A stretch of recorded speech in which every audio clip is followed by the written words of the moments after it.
So over the years, you know, when you're a professional hunting guide and you're in the absolute remote areas of British Columbia, anywhere, we are typically in the bush for up to 90 days straight.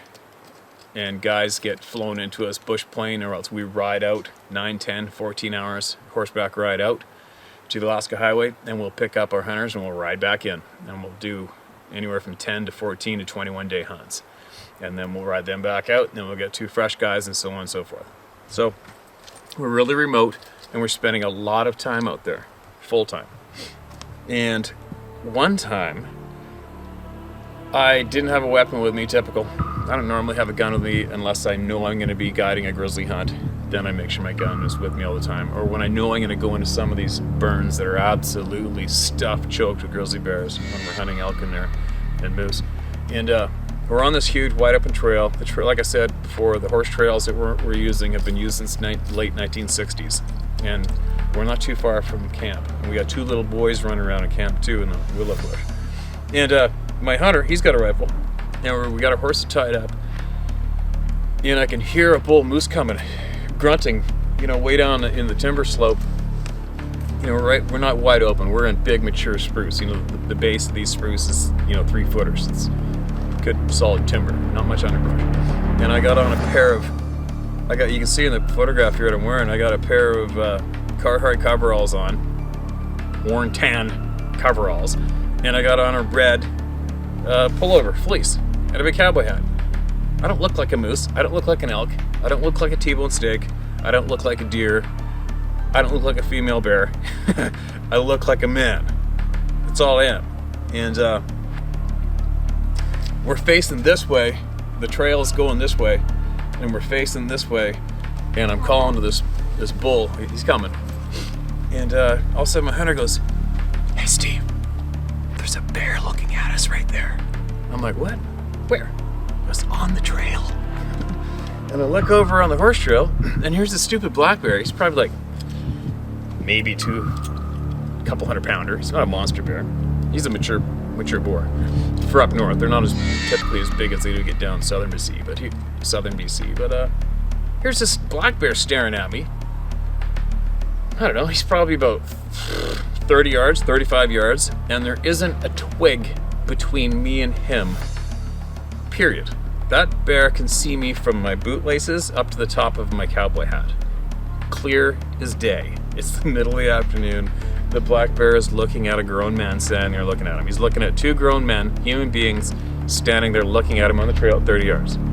So I face the bear, and he's this way 30 yards. The moose I'm calling is down the bank in the timber, probably, from the sounds of him. I don't know, he might have been a couple 100 yards and closing in. And I look at this bear, and I'm like, "Get out of here, you idiot. Piss off." You know, I go like this to him. "Get out of here." So we turn sideways like this. The guy looks at me, looking at me from side view like this. I'm looking at him. And then you can hear this bull moose. He's still grunting. He's coming.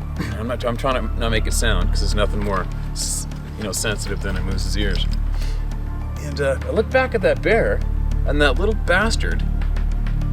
This is probably one of my more creepier encounters in 35 years of being in the bush.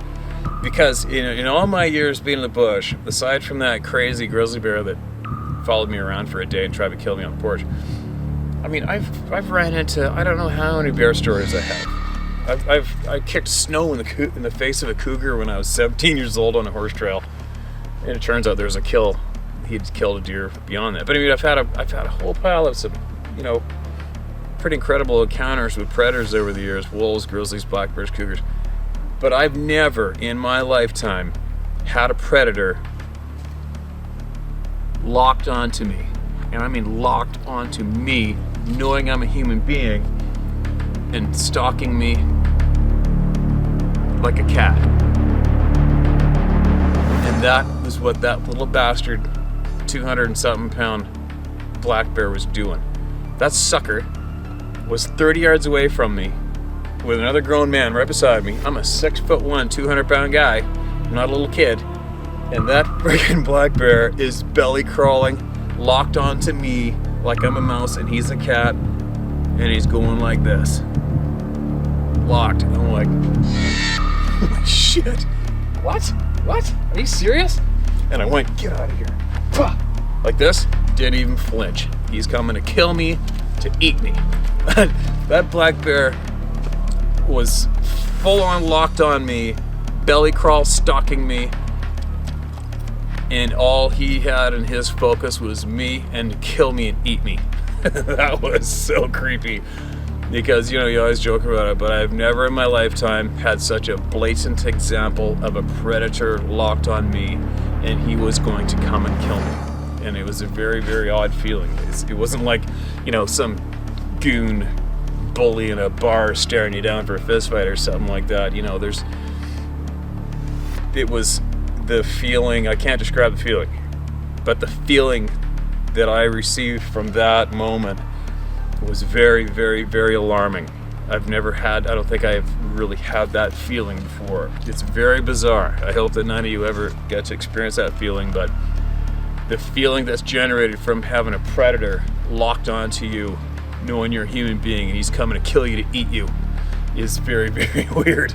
So it didn't take me 2 seconds. I just said to my hunter, give me your gun. He's like, what? Give me your gun. And I just up and I thumped that sucker in the head and killed him. Because I'll tell you what, when you have a bear like that, I can hear camp. Camp's only down there. I could run to camp in 20 minutes from where we were. And we got 2 little boys under 5 years old playing in that yard every day, all day in those willows.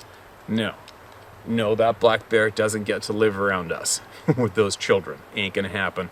Didn't think for 10 seconds about what to do. That sucker's dying, and he's dying right now. And I shot him in the head, and we drug him up the horse trail. Crazy, eh? But there's another story. Story time. Crazy.